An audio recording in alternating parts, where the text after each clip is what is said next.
nous rendons grâce à Dieu pour ces cultes d'adoration. Nous bénissons le Seigneur pour les privilèges. Comme nous le disons souvent, ce n'est pas un acquis.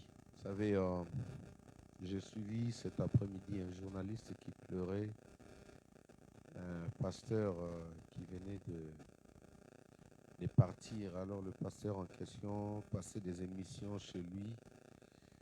Et puis il a été victime d'un empoisonnement. Et puis voilà, par manque de moyens, il est décédé. Et j'ai voulu faire suivre un peu, comprendre l'attitude du journaliste qui parlait. Et j'ai vu qu'il était vraiment touché. Mais seulement, il a dit quelque chose qui était important. Il a dit que l'homme n'est pas le maître de son souffle. Alléluia. Nul ne peut se prétendre dire que non, je gère ma vie, je gère mon souffle. Non, personne. Si même les hommes de Dieu peuvent partir comme ça veut dire que le souffle ne nous appartient pas. Alors, je disais que ce n'est pas un acquis que vous soyez en vie. Ce n'est pas quelque chose que vous méritez, que nous méritions ensemble, mais c'est vraiment la grâce de Dieu sur nous. Amen. Alors, juste pour ça, j'aimerais qu'on acclame pour Jésus. C'est lui qui renouvelle ses bontés chaque matin. Est-ce que nous pouvons nous tenir debout? Acclamer pour Jésus-Christ.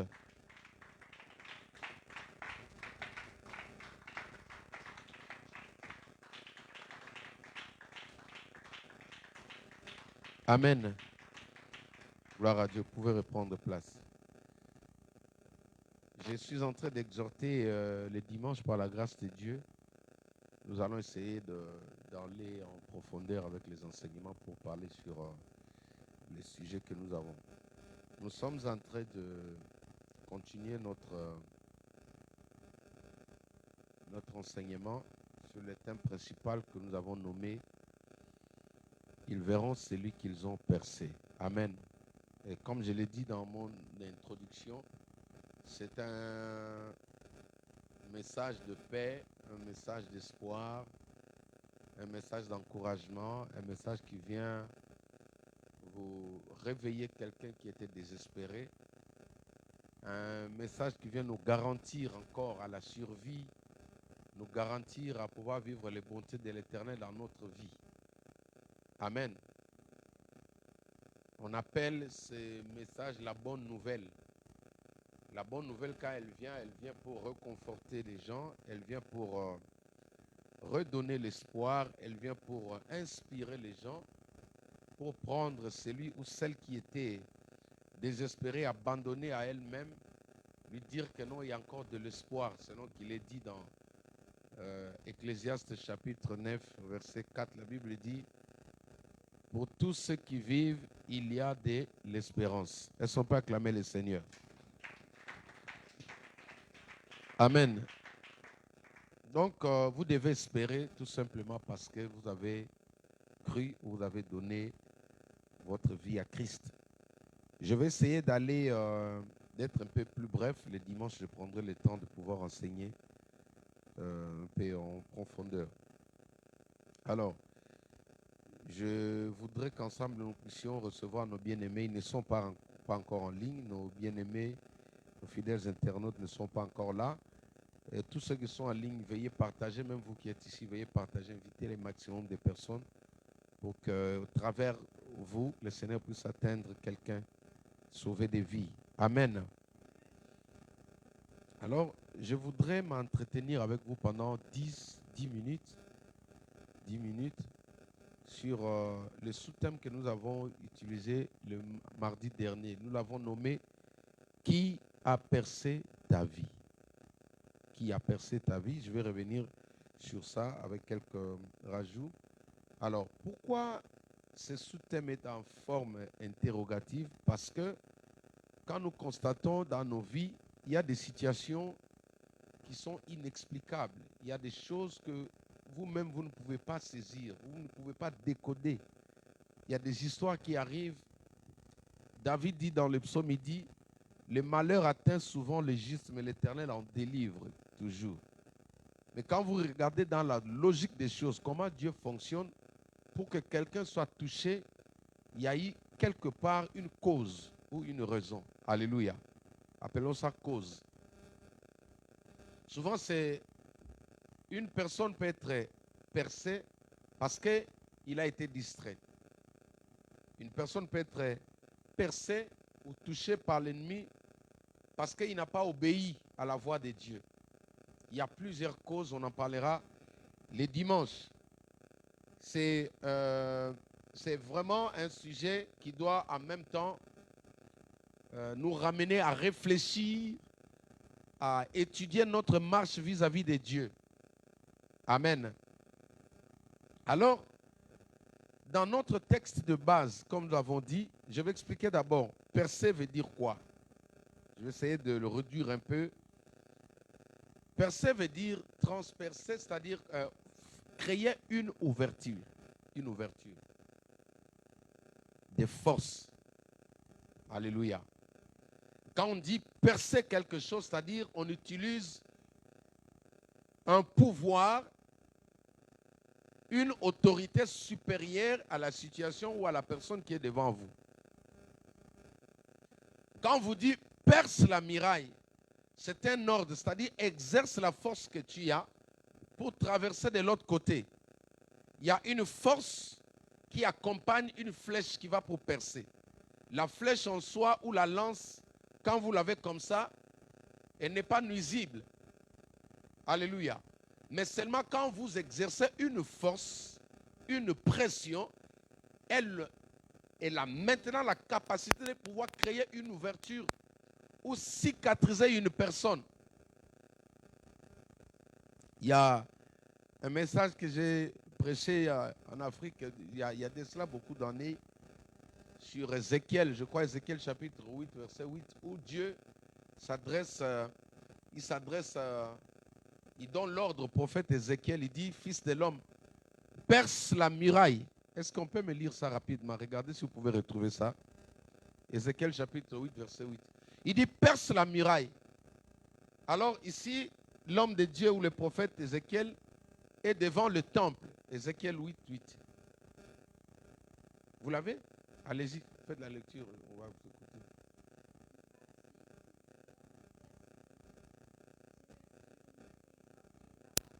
Ok. Oui, oui, allez-y.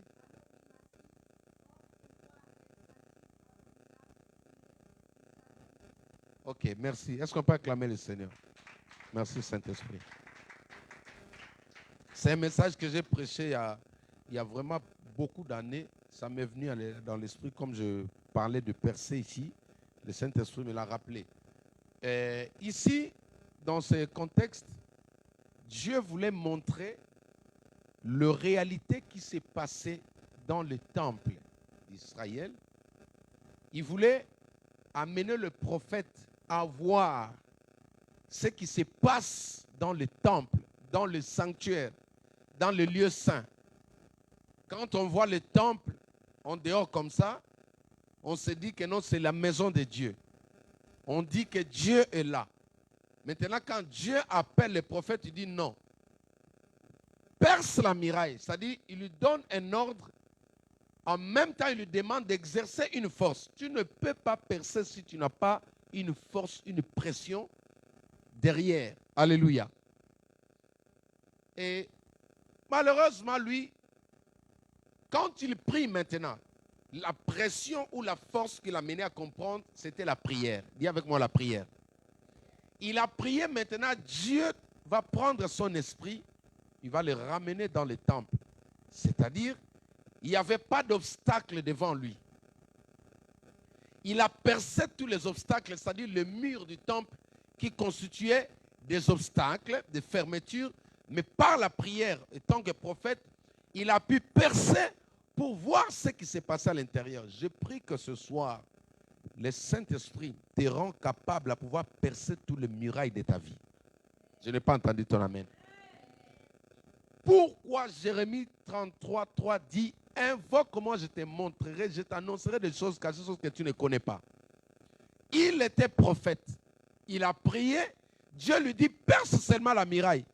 S'il y a des choses cachées dans ta vie, par la prière. Alléluia. Si tu exerces la pression qui s'appelle la prière, tu peux percer toutes les murailles là, qui sont en train de cacher sa situation, qui sont en train de bloquer tes affaires. Tu peux découvrir la réalité de ta vie au nom de Jésus-Christ. Alors, lui, il va retrouver que dans les temples, ils n'adoraient pas le vrai Dieu. Ils adoraient le dieu Tammuz. Tammuz, c'est le dieu de la fertilité chez les Indiens. Quand les nouveaux mariés se mettent ensemble, ils prennent le riz, ils prennent des fleurs, ils vont le jeter dans le lac ou dans le fleuve. Le fleuve, pour donner un sacrifice au Dieu de la fertilité pour qu'il puisse avoir des enfants. Alléluia. Ça, c'était des pratiques magiques, la sorcellerie qui était dans les temples. Lui, il était avec Dieu dehors. Dieu lui dit, perce la muraille, tu vas voir. En fait, ça, c'était juste un aperçu pour vous faire comprendre un peu le contexte du chapitre que je vais vous donner, mais je ne suis pas là. Alléluia. Alors, je parlais des percées. Et nous avons dit, quand il a percé, il est parti découvrir des secrets, des réalités qui étaient cachées. Parce que Dieu était dehors. D'ailleurs, il y a encore, le Saint-Esprit me met à cœur, vous savez que même à l'époque, dans les Actes des Apôtres, chapitre 3, Dieu n'était pas dans les temples. Les temples étaient pleins, mais Dieu n'y était pas. Dieu était dehors avec Pierre et Jean. Alléluia. Les gens chantaient, mais les boiteux, les malades étaient en dehors de l'église. On ne pouvait pas les mettre là-bas parce qu'à l'église, on choisissait des gens. On mettait des gens selon leur classe. Alléluia. Alors Dieu n'était plus là. Il y avait une très bonne musique. Tout était au point. Mais le miracle, au lieu de commencer là où il y avait l'adoration, le miracle a commencé. Alléluia. Donc actuellement, il y a des églises comme ça. Il y a des foyers comme ça. Il y a des personnes comme ça. Alléluia. Tu es avec lui, parle de Dieu, mais en réalité, tu ne vois pas Dieu. Mais dès que tu quittes vers lui, tu vas ailleurs, tu croises Dieu. Je ferme la parenthèse. Alléluia. Alors, nous parlons de percer. Exercer une force pour transpercer quelque chose, une muraille, quelque chose, par votre volonté. Alors, nous avons parlé de Jésus qui est notre acteur principal. Nous avons dit, le Seigneur Jésus, dans Jean chapitre 19, à partir du verset 35, la Bible dit, 34, mais un soldat, je commence au verset 34, mais un soldat lui perça les côtés avec une lance. Alléluia. Ils ont percé les côtés de Jésus avec une lance, pas pour lui donner la vie, pas pour lui maintenir à la vie, mais c'était pour le tuer. Alléluia. C'était pour le paralyser, pour le neutraliser, pour le stopper d'aller de l'avant. C'était pour détruire quelque chose qui était en lui. Nous avons dit que le dessein de l'humanité s'est joué entre les mains de Jésus. Si ce jour-là, le Christ avait lâché prise, il allait dire, non Père, la douleur est tellement grande, j'abandonne, je jette l'éponge. L'humanité serait dans la perdition. Alléluia. Ils l'ont percé pour lui faire du mal. Voilà le rôle aujourd'hui des lances. Et le Saint-Esprit m'a dit, la plupart des enfants de Dieu, même des hommes de Dieu, sont victimes des lances spirituelles. Beaucoup de personnes sont atteintes. Certains sont inconscients, certains sont conscients. Ils voient que la situation ne marche pas comme elle était dans sa vie.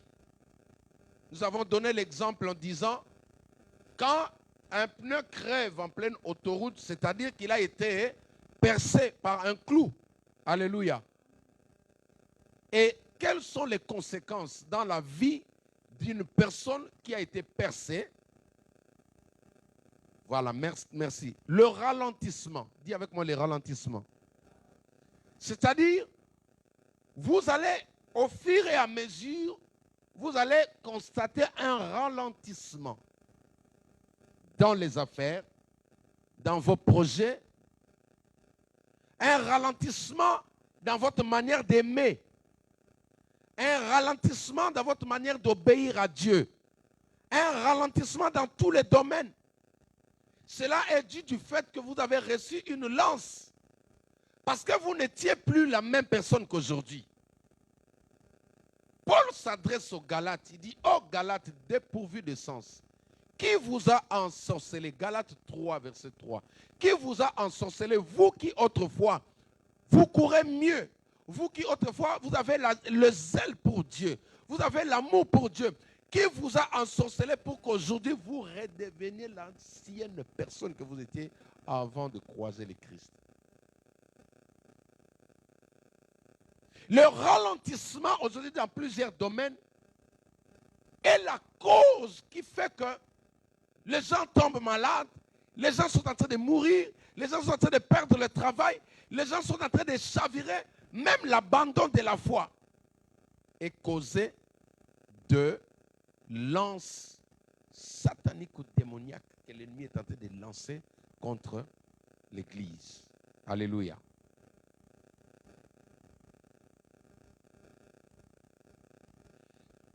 Pendant que je lisais la Bible, le Saint-Esprit m'a amené dans l'histoire d'une personne qui s'appelle Uri. Dis avec moi, Uri.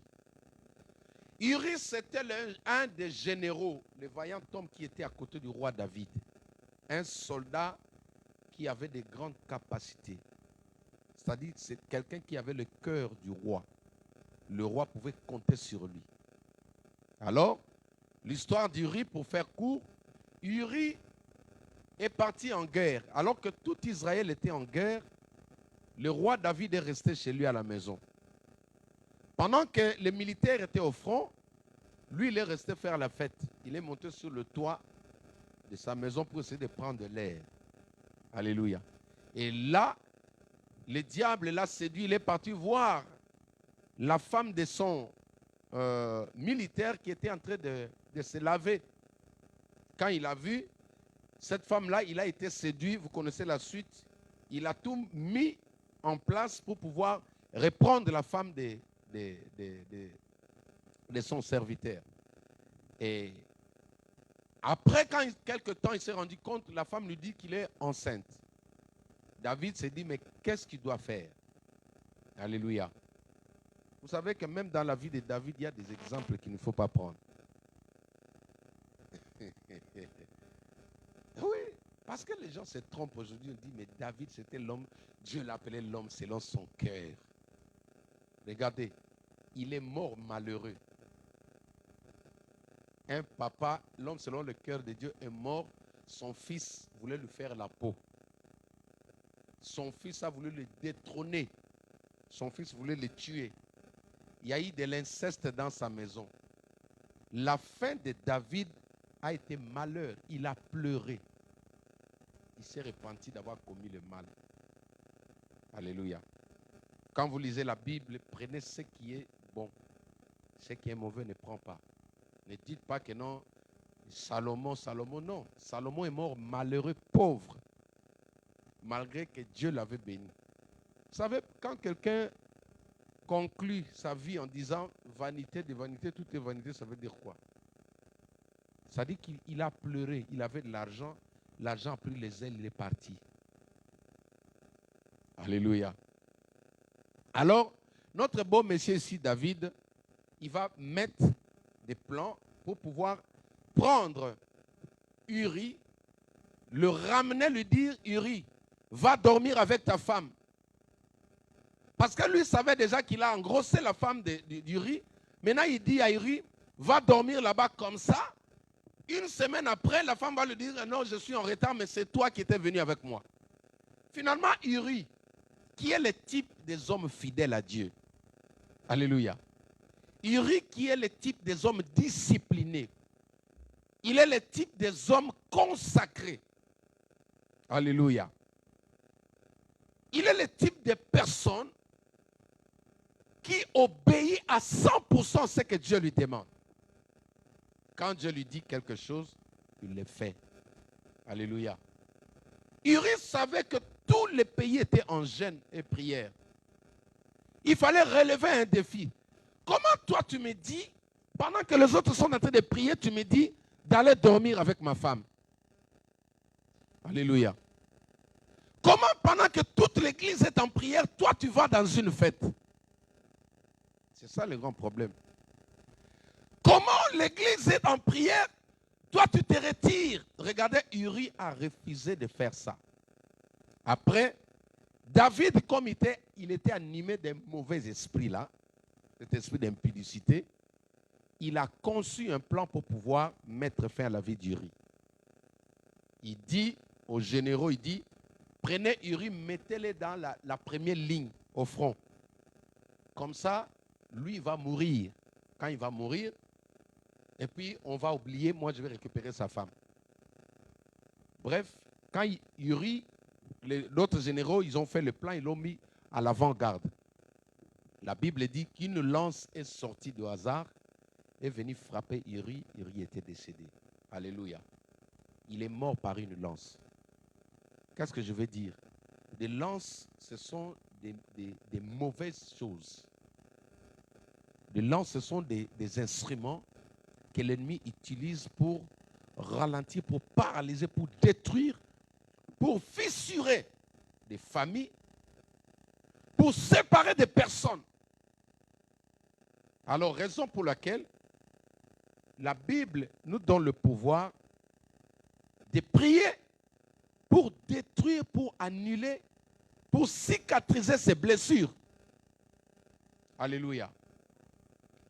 Et nous avons vu que Uri est mort par une lance. Jésus-Christ est mort. Il a reçu aussi une lance. Dans la Bible, il y a plusieurs personnages qui ont connu ce désastre. J'ai pris ce soir que la lance qui est dirigée contre toi, la lance qu'on a tirée contre toi, que cette lance-là soit neutralisée par la prière au nom de Jésus-Christ de Nazareth. Pourquoi les gens ont du mal à s'aimer? Tout simplement parce que l'ennemi a tiré une lance. La personne commence à perdre l'amour. L'ennemi a tiré une lance. La personne commence à changer de nature. Les amis, récemment, le Saint-Esprit me parlait quand j'étais au travail. Il me dit, Jacques, il faut que tu fasses attention de ne pas changer ta manière de marcher avec moi. Alléluia. Je lui ai posé la question. Je disais à ma fille avant-hier, vous devez apprendre à parler avec l'Esprit de Dieu. Alléluia. Le Saint-Esprit parle. C'est une personne, il vous parle. Cherchez à comprendre sa voix. Sa voix est douce. Mais si tu demandes, tu vas comprendre que c'est lui qui te parle. Il me dit, tellement que tu as reçu des lances, tu as reçu des lances, tu as reçu des lances, si tu ne pries pas pour ça, cela peut transformer ta nature. Tu peux changer d'attitude. Alléluia. Je crois que parmi nous, même ceux qui nous suivent, dans le couple, dans le foyer, dans les relations, dans le travail, il y a beaucoup de personnes qui sont victimes. C'est-à-dire l'attitude qu'il représente actuellement est due du fait qu'il y a une lance qui a collé sur son dos. Il y a une lance qui a transpercé son cœur. Comme je dis toujours à mes filles à l'église, il faut faire attention avec les hommes là. Quand il t'écrit une lettre d'amour, il met un cœur, après il met là une lance dedans. Toi, après il y a un bout de sang qui descend comme ça. Il faut faire très attention avec les hommes comme ça. Si quelqu'un vient te dire, ah Bénédicte, tu vois, tu me tues le cœur, voilà, tu me casses le cœur. Après il dessine un gros cœur comme ça. Au lieu de laisser le cœur comme ça fermé, il prend encore une lance. Quoi? Alléluia. Il y a des personnes qui ont changé d'attitude aujourd'hui, qui ont changé de mode de vie, qui ont adopté un langage différent de celle qu'ils avaient hier, parce qu'ils sont victimes de lances. Alléluia. Mais ce soir, nous voulons prier. Nous sommes arrivés à la fin. Comme j'ai dit, je parlerai de lances en profondeur le dimanche. Je vais parler de ça. Mais je veux que tu comprennes que le lance existe. Alléluia. L'ennemi attaque aujourd'hui au moyen des lances. Et je donnerai plusieurs types de lances les dimanches. En passant celle que j'avais donnée les dimanches, la Bible nous parle dans Isaïe chapitre 54, verset 17, il dit, je crois 18, il dit, et toute langue qui se lèvera contre toi, Jésus, tu la condamneras. Alléluia. Parce que la langue aussi fait partie des lances nuisibles et destructives. Alléluia. La langue là que vous voyez, la langue là que vous avez là, dans votre bouche là, le monsieur langue là, la tata langue là, elle est terrible là. Alléluia. Jésus a été transpercé par une lance.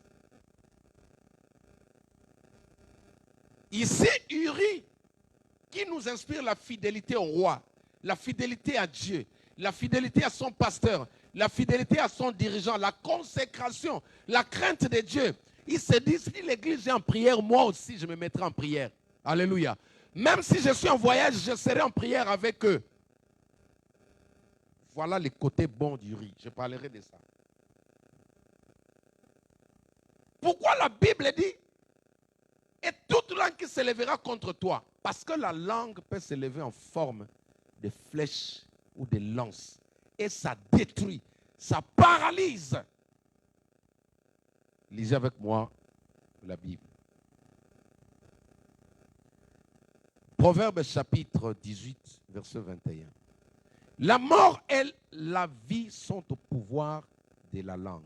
Quiconque l'aime en mangera le fruit. Parole du Seigneur. La mort et la vie sont au pouvoir de la langue. Ça veut dire quoi? Par la langue, on peut tuer quelqu'un. Par la langue, on peut exterminer quelqu'un. Par la langue, on peut ralentir une personne, détruire la motivation. Alléluia.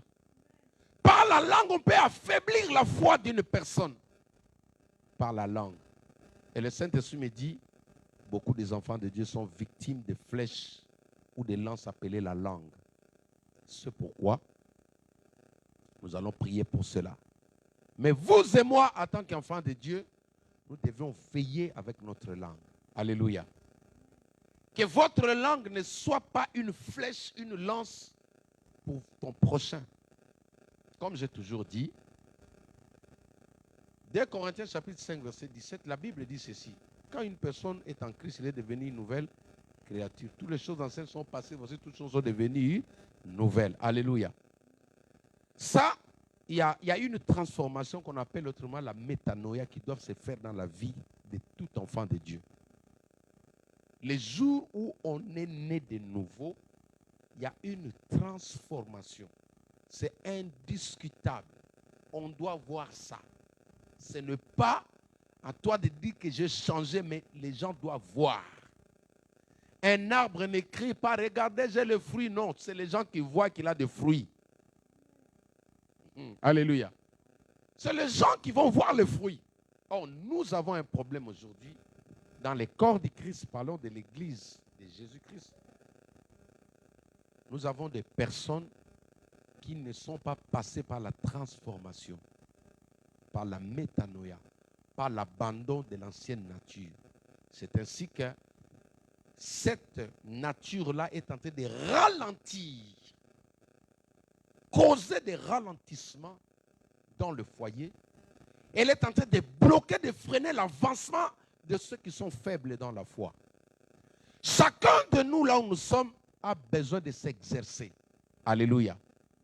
A besoin d'analyser, d'étudier sa vie. Est-ce que j'ai consommé la transformation? Parce qu'un enfant de Dieu doit savoir manipuler sa langue. Parce que la langue que vous avez là est une lance que le diable peut utiliser pour mitrailler d'autres personnes dans la foi. Alléluia. Dis avec moi la langue. Il y a des personnes, tous qui savent, bien qu'il y a l'onction, ils savent seulement parler mal.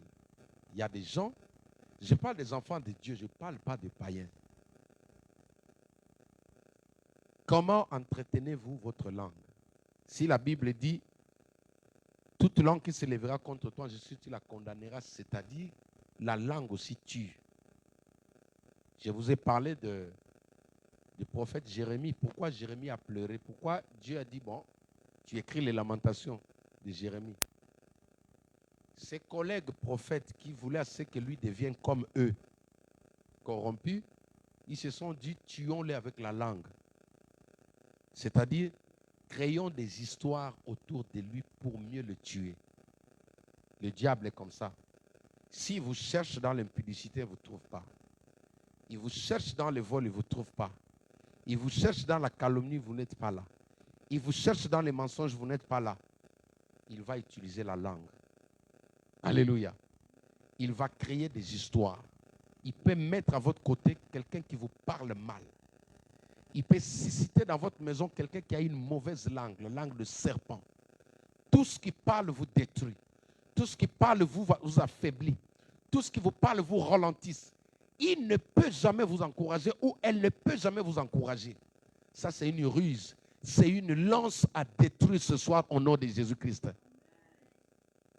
Si Jérémie a pleuré dans la Bible, ce n'était pas seulement la prison, mais c'était aussi la langue qui constituait une lance. C'est pourquoi nous devons veiller à ce que nous disions. Nous devons veiller à nos paroles. Nous devons veiller par notre manière de parler devant les autres. Alléluia.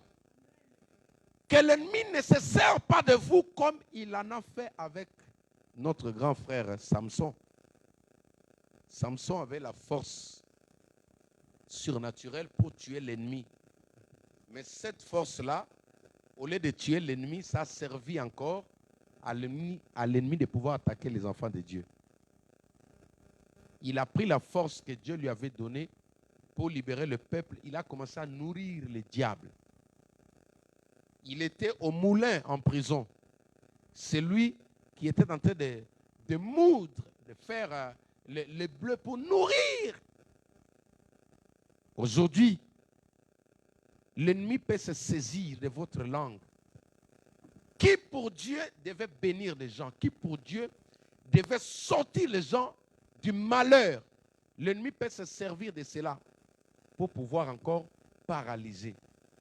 Que cela ne vous arrive pas. Alléluia. Si vous étiez dans ça, vous devez veiller sur votre langue. Alléluia. Que chacun de nous veille sur sa langue. Parce que l'ennemi s'en sert pour pouvoir déstabiliser. Or, la Bible dit, ils verront celui qu'ils ont percé. Alléluia. Malgré que tu as été percé par plusieurs langues, malgré ce que les gens disent de toi, malgré les qualificatifs qu'on donne sur toi, laisse-moi te dire que le Saint-Esprit se lève ce soir pour guérir cette blessure au nom de Jésus-Christ. Jésus-Christ se lève ce soir pour guérir cette blessure. Il y a des langues, il y a des lances qui sont tirées sur ta vie juste pour te bloquer. Vous savez, tout au début, là, il y a l'une de mes filles, à l'école, on lui disait que non, toi, tu n'es pas belle. Elle est venue me dire, oh papa, on m'a dit que je ne suis pas belle. Elle était en larmes. Je dis, quoi? J'ai dit, bon, regarde-moi un peu bien. J'ai tourné un peu, j'ai dit, bon, regarde un peu, est-ce que ton papa est mauvais? Là? On dit comme ça, hein, mauvais. C'est comme ça qu'on dit. Est-ce que ton papa est vilain? Oh non, j'ai dit, ok. Donc, toi, tu portes mon chromosome. Tu as mon ADN là. Donc, en plus, toi, tu es une fille. Donc, et puis, pourquoi tu veux que quelqu'un te dise que tu es moche? Ce sont des lances sataniques. Nous allons les détruire. Chacun de nous porte en lui une lance quelque part. Certains en ont sur leur dos sans le savoir. Mais vous le constatez par le ralentissement qu'on vient de nous donner les mots là. Alléluia. C'est-à-dire, il y a une fissure, il y a une cicatrice. Cela fait que toi, tu penses que tu es encore en vie. Tu penses que tu vas tenir longtemps. Or que tu crèves déjà. Le pneu finira par s'abaisser. Alléluia.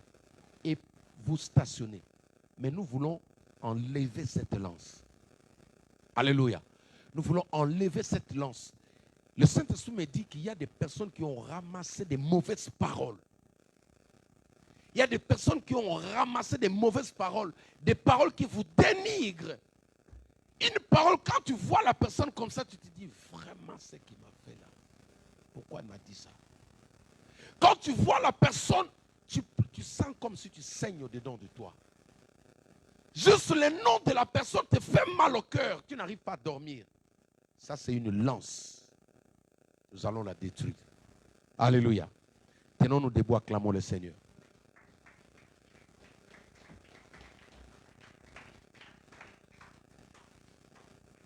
Chers amis, comment savoir que vous êtes victime de ce lance-là? C'est par le ralentissement. Le ralentissement est l'un des signes qui dit à une personne que vous avez été atteint par une lance satanique. Si tu vois dans une maison, l'atmosphère de la maison ne vous permet pas d'avancer, il y a une lance. Alléluia. Et nous voulons pendant ces 10 minutes restantes prier pour détruire, prier pour paralyser, mettre le feu, que toute lance satanique tirée sur toi commence maintenant à être brûlée au nom de Jésus-Christ. Élevons nos voix, commençons à prier. Alléluia. Commence à prier avec moi. Invoque juste le feu, bien-aimé. Invoque le feu, que toute lance satanique démoniaque lancée tirée contre toi soit maintenant détruite, anéantie. Il y a quelque chose, il y a une ouverture dans ton cœur. Il y a une ouverture dans ton âme. Cela est dit par une lance. Il y a une parole qu'on a libérée sur toi. Il y a une parole de dénigrement. Il y a une parole qui ne te donne pas l'envie d'aller de l'avant. Il y a une parole qui ne te donne pas l'envie d'aimer les gens. Il y a une parole qui ne te donne pas l'envie de faire du bien. Ce sont des lances sataniques. Au nom de Jésus-Christ de Nazareth. Au nom de Jésus-Christ de Nazareth. Au nom de Jésus-Christ de Nazareth. Au nom de Jésus-Christ de Nazareth. Père, par le pouvoir, l'autorité que tu nous as donnée, en tant qu'Église, nous nous levons aujourd'hui pour consumer toutes les lances, pour détruire toutes les lances sataniques, toutes les lances qui ont été dirigées contre nous. Tu ne vas pas mourir comme Uri. Tu ne vas pas mourir suite à une lance. Tu ne mourras pas suite à la lance qu'on a tirée sur toi. Malgré que tu aies été percé, malgré que tu aies été blessé, malgré que tu aies été victime, tu ne mourras pas. Le Saint-Esprit te guérit. Le Saint-Esprit te guérit. Le Saint-Esprit te guérit. Le Saint-Esprit te libère. Le Saint-Esprit te redonne la bonne santé.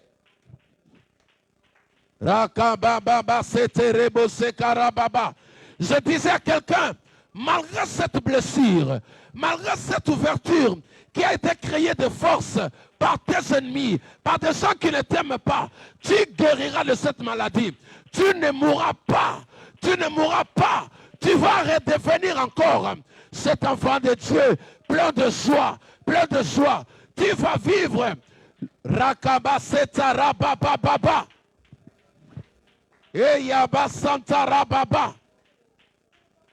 Alléluia. Alléluia. Nous voulons prier autour de nous. Il y a des personnes qui sont victimes de flèches ou de lances sataniques. Il y a des personnes qui n'arrivent plus à prier. Il y a des personnes qui n'arrivent plus à aimer Dieu. Il y a des personnes qui n'arrivent plus à aller à l'église. Il y a des personnes qui n'arrivent pas à vous suivre. Tout simplement parce que le diable, afin que par vous, que ces gens-là soient ralentis, que ces gens-là soient affectés, que ces gens-là soient blessés. La Bible dit que le fort prie pour le faible. Nous allons prier pour tous ceux qui se sont affaiblis. Dans le couple, dans le foyer, dans le mariage, tous les victimes de lances sataniques. Nous allons prier que le Saint-Esprit commence à guérir leurs blessures. Au nom de Jésus-Christ, nous prions. Alléluia. Rikama sanderebo sandarababa. Yakabro sandarababa. Père, je prie pour la guérison de toute personne. Je prie pour la guérison de mon frère, de ma soeur, qui a été victime de lances sataniques, victime de lances démoniaques. Au nom de Jésus-Christ de Nazareth. Au nom de Jésus-Christ de Nazareth. Au nom de Jésus-Christ de Nazareth. Que la flèche qu'on a tirée sur toi tombe. Que la lance qu'on a tirée sur toi tombe. Que la flèche qu'on a tirée sur toi tombe. Au nom de Jésus-Christ de Nazareth. Shakerebo Satarababa. Au nom de Jésus-Christ. Au nom de Jésus-Christ. Au nom de Jésus-Christ. Ramenez-moi tous les enfants ici devant. Donnez-moi l'onction d'huile, la bouteille d'huile, s'il vous plaît, là, au bureau.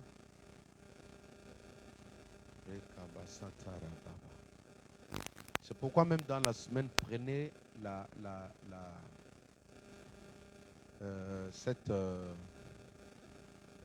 cette habitude-là d'aller à l'église. Alléluia. Je vais vous parler du riz. Du riz, quelqu'un qui était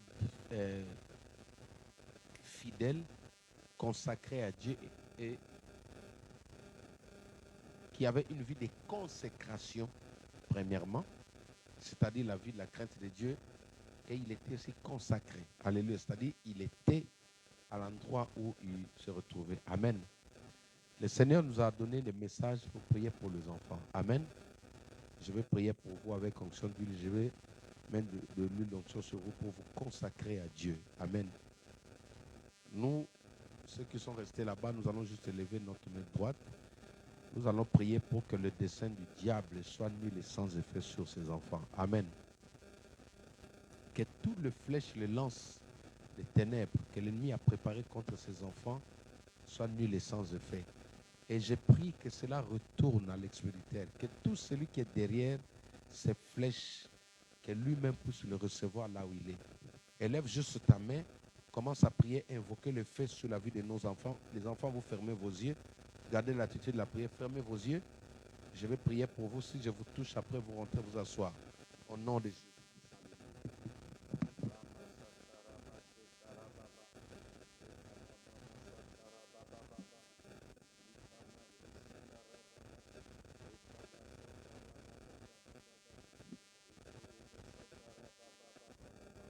Continuez à prier. Fermez vos yeux.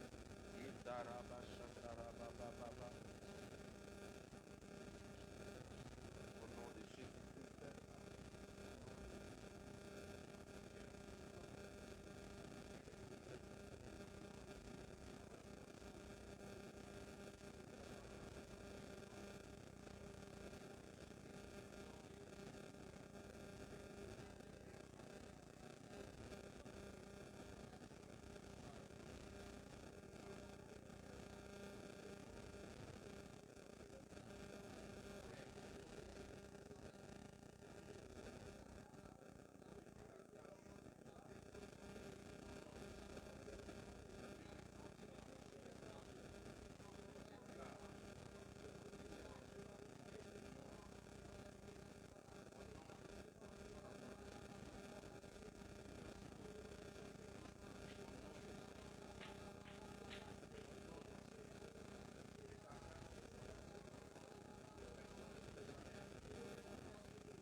Amen.